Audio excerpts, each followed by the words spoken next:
Olá, boa tarde pessoal, tudo bem? Espero que todos estejam bem, se cuidando. Aqui quem fala é o professor Ed Carlos, de História e Geografia. Antes de mais nada, falar para vocês, quem puder estar se inscrevendo no nosso canal, quem puder estar deixando seu like, seus comentários, para a gente poder estar sempre melhorando e aprendendo mais com vocês. E não esqueça de ativar o sininho para estar recebendo as notificações. Escrevam nos comentários algumas coisas, alguns assuntos que vocês queiram falar, queiram que a gente fala. Então hoje nós vamos falar um pouquinho de geografia.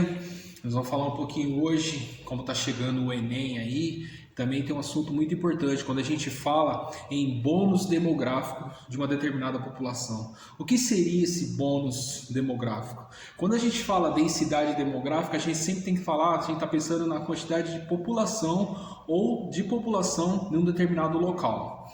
Então, sei lá, vocês já devem ter ouvido falar assim, a densidade demográfica em tal local é alta, a densidade demográfica em tal local caiu nos anos. Então isso quer dizer o quê? A quantidade da população em um determinado local. Quando a gente fala então de bônus demográfico, a gente está falando a quantidade de população ativa no mercado. Seria como se fosse assim, colocar a população entre 15 e 64 anos. O Brasil na década de 80 começou a ter esse bônus demográfico, que o percentual de idosos não era tão alto e o percentual de crianças no Brasil era baixo. Então a população ativa estava no mercado de trabalho.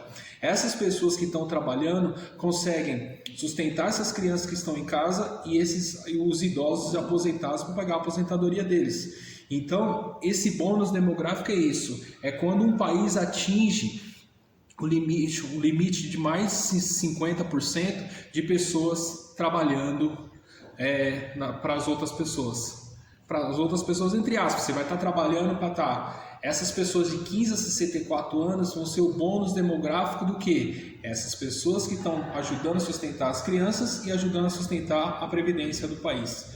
O maior exemplo disso daí, o Brasil começou a atingir isso na década de 80. Nós temos esse bônus demográfico, o Brasil ainda vai ficar até mais ou menos 2040, por aí mais ou menos, o Brasil ainda vai ter um bônus demográfico.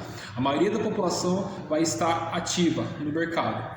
Mas tem países que já estão sofrendo com essa mão de obra, porque a população ativa já não está mais percentual alto. Um exemplo clássico é o Japão. O Japão está com a sua grande maioria já com um percentual de idosos elevado. Então eles não têm o bônus demográfico. O bônus demográfico deles está acabando. Vai chegar um momento que ele vai ter mais gente esperando a aposentadoria do que gente trabalhando politicamente ativa. Por isso que quando a gente fala bônus demográfico é isso. Então quando a população do determinado país, a quantidade de população do determinado país está mais trabalhando do que outras. Certo, pessoal? Então hoje foi só para falar um pouquinho sobre esse bônus demográfico. Espero que a gente tenha aprendido junto. Tendo dúvida, qualquer coisa, escrevam nos comentários que a gente possa estar melhorando para as próximas, tá? Um grande abraço, bons estudos e vamos nessa. Aconteceu, está acontecendo, é história e geografia também. Abraço.